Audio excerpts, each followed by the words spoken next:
So, Dr. Arnab, we discussed a lot of things in robotic cancer surgery, including the various aspects of safety and precision, and what do you think is the basic take-home message for a patient who has got cancer and wants to undergo the surgery with the help of a robot, and the surgeon? Right. So, if I answer it in a patient's perspective, so first there are some symptoms which indicates cancer. He has to come to an oncologist. He or she has to come to an oncologist, and at the end of the day, two things matter. One is the diagnosis. You have this thing. Second is the staging. You have stage 2 or stage 3, whatever. So now whenever we are discussing the options of treatment, you want to be safe. Your family members surrounding you at the OPD table of the doctor, they want to be safe. The doctor also want to be safe. You to be safe. So all of the people want you to be safe and cancer free. So cancer free depends on the oncologist, but safe, it depends on the type of surgery he is doing.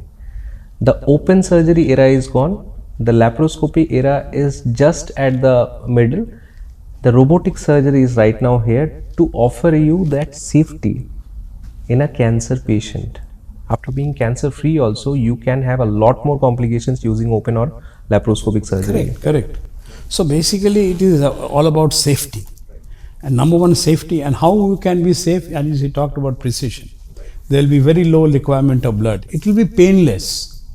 Apart from safety, I think robotic surgery makes the entire experience very painless. And as a result of the less pain, the return to work is also very fast. Very fast. This is a very important point. Because for a person who goes to office every day and is the breadwinner of the family, I think return to work, this timeline in which he returns to work, is also very, very important.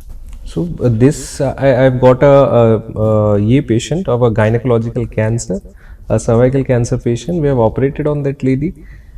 She came back after 7 days. She actually first jotted down these things she was not having. She didn't have any pain in the operation, post-operation time. She didn't have any blood transfusion. No blood was required. There was no infection. She took antibiotics for 3 days only.